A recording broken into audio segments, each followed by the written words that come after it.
Picture a world where nothing moved faster than a galloping horse, where every garment took weeks to produce, and where the same tools your great-grandfather used still define the limits of human achievement. For 10 millennia, humanity existed in this unchanging state, trapped in a cycle as predictable as sunrise. Then, in a damp corner of northwestern Europe, something extraordinary began to stir beneath the ground, and the ancient order of civilization would never recover.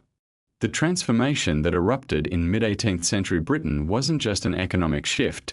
It was the moment our species discovered how to harness geological time itself, releasing energy that had been compressed into black rock over millions of years and channeling it into a new kind of existence that would rewrite every assumption about human potential. Britain in 1760 wasn't simply another European power. It was a peculiar convergence of circumstances that created the perfect conditions for unprecedented change.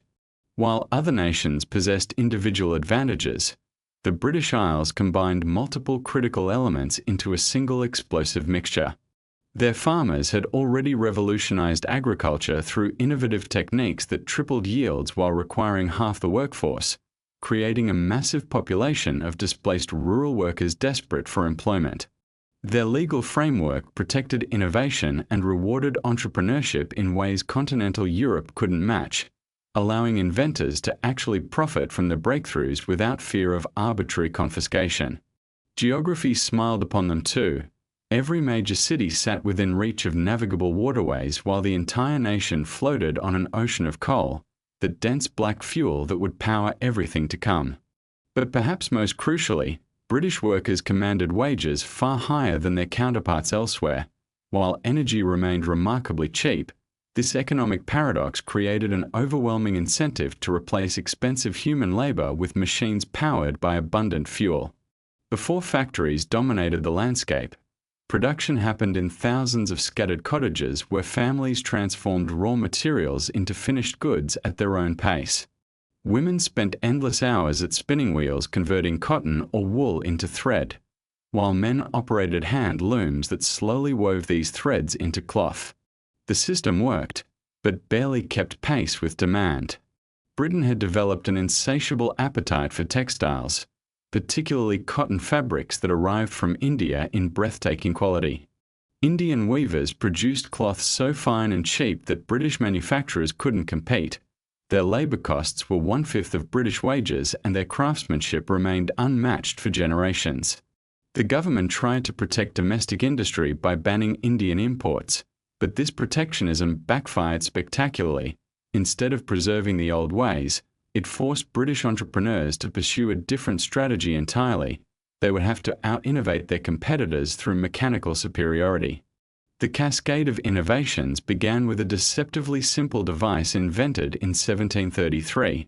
The flying shuttle doubled a weaver's output overnight, but this breakthrough immediately created an impossible bottleneck. Suddenly, looms were operating twice as fast, but thread production remained unchanged. Nearly 8 spinners labored frantically to supply a single weaver, and the imbalance threatened to strangle the entire industry. For decades, inventors struggled to solve this crisis until a carpenter named James Hargreaves created a machine he called the spinning jenny, a wooden frame device that allowed one operator to spin 8 threads simultaneously. Later versions handled over 100. The jenny was revolutionary yet limited. It could fit inside a cottage but produced thread too weak for certain applications.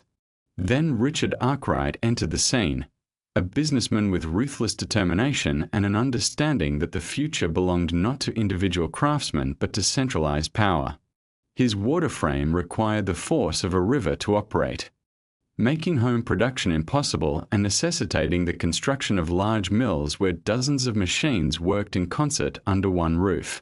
Arkwright didn't just invent a machine, he invented the factory system itself.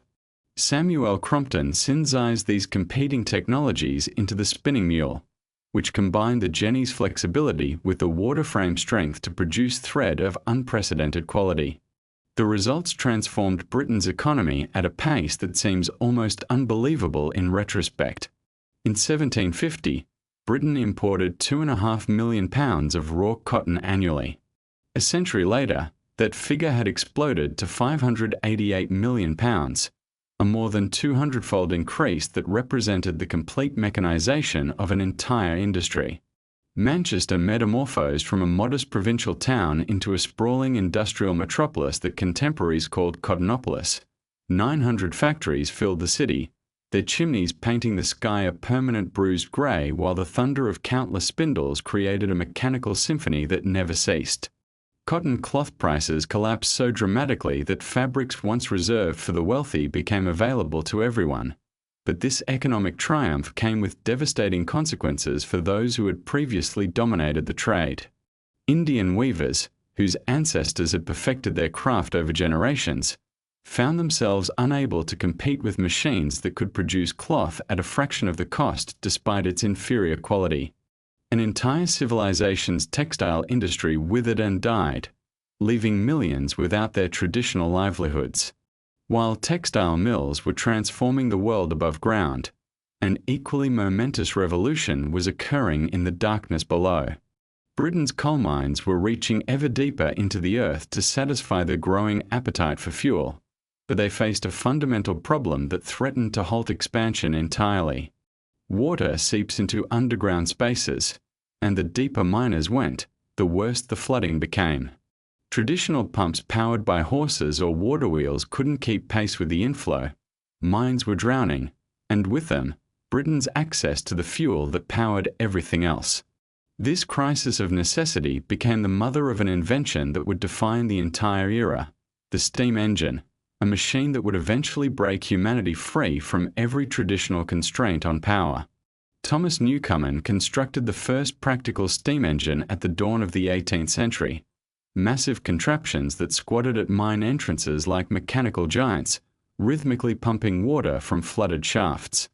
These early machines were spectacularly inefficient, consuming enormous quantities of coal to generate relatively modest amounts of work, but this wastefulness mattered little at the pithead where fuel was essentially free.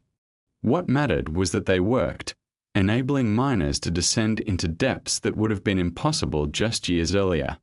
The Newcomen engine represented humanity's first successful attempt to convert heat into mechanical motion on an industrial scale, but it was merely the beginning.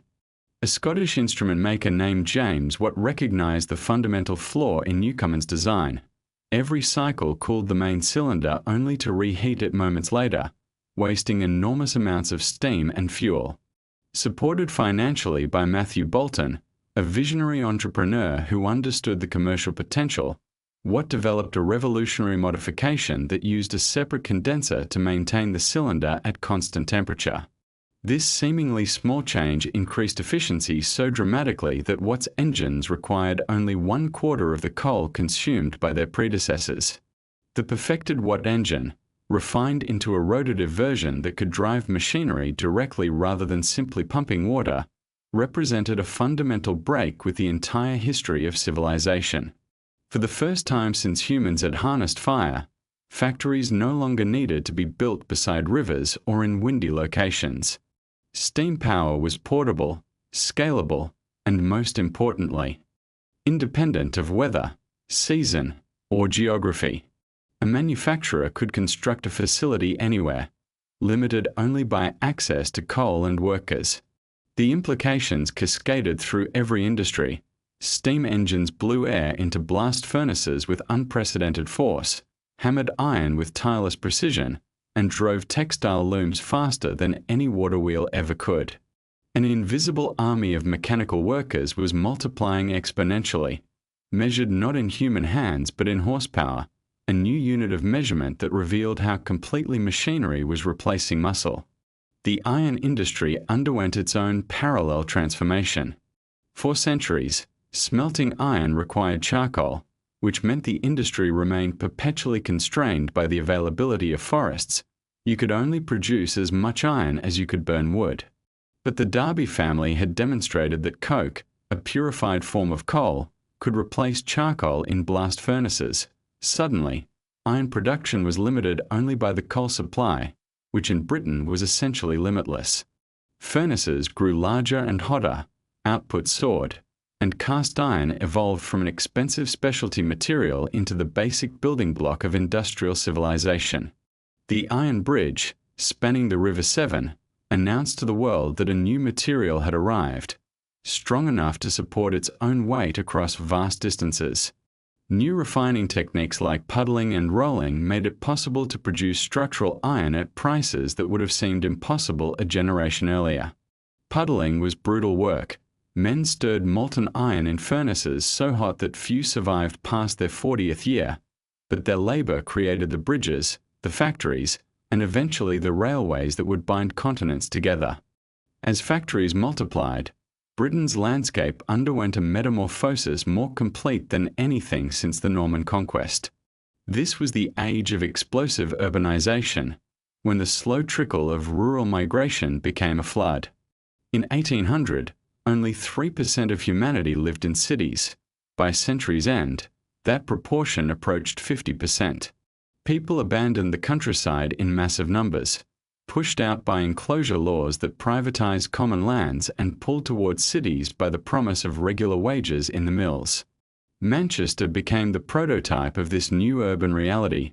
Its population exploded from 10,000 in 1717 to over 200,000 by 1850. The city became a landscape of contradictions. Streets lined with magnificent warehouses stood beside squalid tenements where entire families crowded into single rooms. Sanitation was virtually non-existent. Human waste flowed through open gutters into rivers that served simultaneously as water supply and sewer. Disease was endemic. Cholera epidemics swept through working-class neighborhoods with terrifying regularity, while the wealthy retreated to suburbs upwind of the factory smoke. Life expectancy in industrial districts plummeted to levels not seen since medieval times, yet people kept coming, drawn by opportunities that didn't exist in the countryside. The new factories operated on principles that seemed designed to break the human spirit.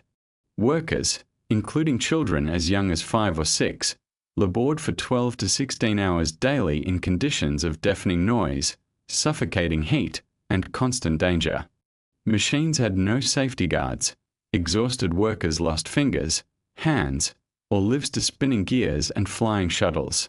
Factory owners, obsessed with maximizing productivity, fined workers for talking, arriving late, or any perceived slowness. The rhythm of work was no longer dictated by natural light or human endurance, but by the relentless pace of steam-powered machinery that never tired, never needed rest, and never showed mercy. Yet for all its horrors, factory work offered something the countryside couldn't provide: a weekly wage paid in cash rather than kind, independence from the arbitrary whims of landlords, and for some, a pathway to modest prosperity that their grandparents could never have imagined. Transportation underwent its own revolution as goods began moving in unprecedented quantities. Britain's road network, neglected since Roman times, was completely inadequate for the volumes of coal, iron, and textiles now being produced. Entrepreneurs turned to an ancient solution. Revived with new urgency, they began digging canals. The success of the Bridgewater Canal, which connected Manchester to coalfields at Worsley, demonstrated the concept spectacularly. Coal prices in the city dropped by half almost overnight. This triumph triggered canal mania, a speculative frenzy that covered Britain with thousands of miles of artificial waterways connecting every major industrial centre. A single horse pulling a canal barge could move cargo weighing 50 times what the same animal could haul on roads, transforming the economics of bulk transportation. But canals, for all their utility, remained limited by geography. They froze in winter, required constant maintenance, and moved goods at walking pace. The solution arrived on iron rails, combining 3 critical innovations into a single transformative technology.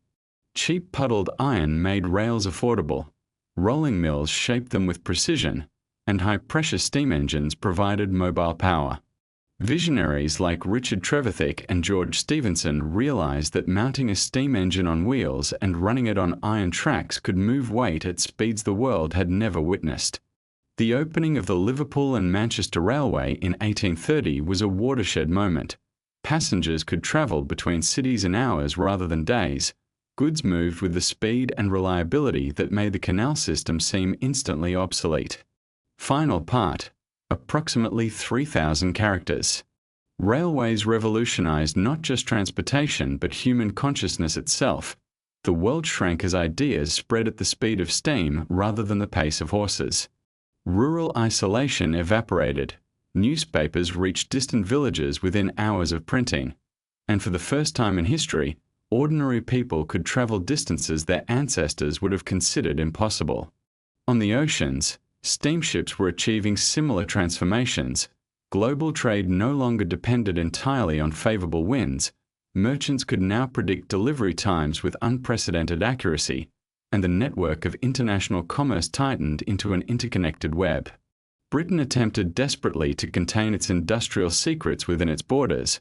Laws prohibited the emigration of skilled workers and banned the export of machinery, but knowledge refused to be imprisoned. British engineers, lured by continental wealth, carried designs in their memories across the Channel. Belgium industrialized rapidly thanks to coal deposits in Wallonia, where transplanted English expertise built integrated factories.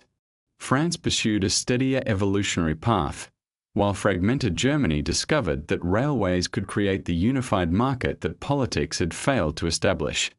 The Ruhr Valley transformed into a powerhouse of heavy industry that eventually surpassed even Britain in chemical production.